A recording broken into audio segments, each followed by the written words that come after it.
உங்கள நெறைய பேருக்கு தெரிஞ்சிருக்கும். Last week university cut off release ஆச்சு. சந்தோஷமான முகங்களோட பார்த்தவங்க நெறைய பேர் இருக்கீங்க. I wish you all the best for your future carrier.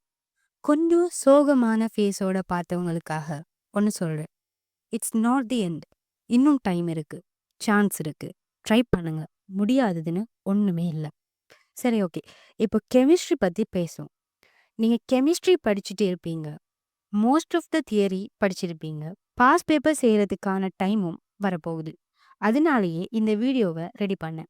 Video போடுறதுக்கு ஒரு பெரிய கேப் விழுந்துருச்சு, ஐ நோ. இன்னும் லேட் இல்லாம சொல்லிடுறேன். இது உங்களுக்கு யூஸ்ஃபுல்லா இருக்குன்னு நம்புறேன். 1.5 மந்த்ல பாஸ் பேப்பர்ஸ் முடிக்கிறதுக்காக தான் நம்மளோட பிளான். பிசிக்ஸுக்கு பிளான் சொல்லியிருந்தேன் இல்லையா, அதே மாதிரி தான் 22 டேஸ் கெமிஸ்ட்ரி பாஸ் பேப்பர்ஸுக்கு இருக்க போகுது. நான் எப்படி பிளான் பண்ணேன்னா 15 இயர்ஸ் கெமிஸ்ட்ரி பாஸ் பேப்பர்ஸை ப்ராக்டிஸ் பண்ணணும். அதுக்கு ஃபர்ஸ்ட் நான் டிசைட் பண்ணேன், 15 இயர்ஸ் எஸ்ஏ செஞ்சு முடிக்கணும். சாப்டர் பை சாப்டரா கொஷின்ஸை செய்யுங்க.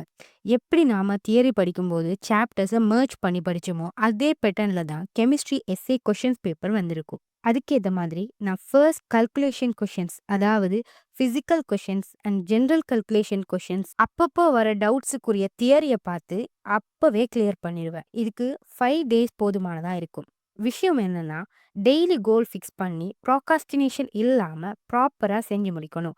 இந்த டைம்ல என்னடா இவ்வளோ தியரி படிச்சும் நமக்கு கொஷின் செய்ய முடியாம இருக்கேன்னு தோணும். டோன்ட் வரி, எனக்கும் தோணுச்சு. எல்லாருக்கும் இப்படிதான் தோணும். தியரி தெரியும், அதை அப்ளை பண்ண தெரியாம இருக்கும். அதுக்குத்தான் நாம ப்ராக்டிஸ் பண்ணிட்டு இருக்கோம். ஸோ ஹோப்பை விட்டுறாம ஸ்கீம் அண்ட் ஆன்சர்ஸ் பார்த்து எப்படி ஆன்சர் எடுத்திருக்காங்கன்னு கவனிச்சு நீங்களும் அதே மாதிரி ப்ராக்டிஸ் பண்ணுங்க. ஆல்ரெடி தியரி எல்லாம் படிச்சு முடிச்சு மனப்பாடமா இருக்கிறதால இன்ஆர்கானிக், ஆர்கானிக் கொஷின்ஸ் மிகவும் ஈஸியா தான் செஞ்சு முடிச்சிடலாம். நீங்க யோசிக்கலாம், என்னடா இவங்க இப்படி சொல்றாங்கன்னு. ட்ரஸ்ட் மீ, பிளான் பண்ணி படிச்சவங்களுக்கு பாஸ் பேப்பர் செய்யறது மிகவும் ஈஸியாக இருக்க போகுது. தியரி படிக்கும்போது இண்டஸ்ட்ரியல் அண்ட் என்வாயன்மெண்டல் கெமிஸ்ட்ரியில லாஸ்ட் 45 டேஸ்ல படிச்சுக்கலாம்னு சொல்லியிருந்தேன். அதுக்கேற்ற மாதிரி கெமிஸ்ட்ரிக்குரிய நாளில் லாஸ்ட் 2 ஹவர்ஸை one hour for industrial and 1 hour for environmental படிச்சுட்டு வாங்க. இப்படி படிக்கும்போதே இண்டஸ்ட்ரியல் அண்ட் என்வாயன்மெண்டலுக்குரிய பாஸ் பேப்பர் கொஷின்ஸையும் செஞ்சுட்டு வரலாம்.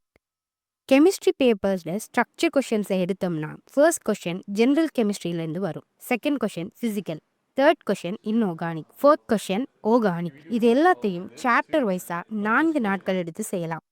லாஸ்ட்டாக எம்சிக்யூக்கு வரலாம். எம்சிக்யூ செய்கிறதுக்கு ஒரு மெத்தட் இருக்குது. 2 ஹவர்ஸ் டைமுக்குள்ள 50 கொஷின்ஸையும் செஞ்சு முடிக்கிறதுக்கு நான் சின்ன ட்ரிக் ஒன்று யூஸ் பண்ணேன். அதை உங்களுக்கு சொல்கிறேன், ட்ரை பண்ணி பாருங்கள். செம்ம எஃபெக்டிவாக இருக்கும். எம்சிக்யூ கொஷின்ஸில் last 10 question true or false question. அதைத்தான் ஃபர்ஸ்ட் செய்யணும். பொறுமையா நின்று நிதானமா செஞ்சுட்டு நெக்ஸ்ட் ஏபிசிடி கொஷின்ஸை செய்வேன். பிகாஸ் இந்த 2 டைப் கொஷின்ஸுக்கும் 5 சாய்ஸ் இருக்கவே இருக்காது. ஸோ பெரும்பாலும் 1 ஹவருக்கு குறைவான நேரத்தில் பதட்டம் இல்லாமல் செஞ்சிடலாம். நெக்ஸ்ட் முதல் இருக்கிற 30 கொஷின்ஸை நம்ம ஃபிசிக்ஸுக்கு அப்ளை பண்ண அதே மெத்தட், அதாவது டிரெக்ட் ஆன்சர்ஸ் தெரியக்கூடிய கொஷின்ஸை செய்யணும். லாஸ்டா கல்குலேஷனுக்குரிய கொஷின்ஸ் செய்யணும்.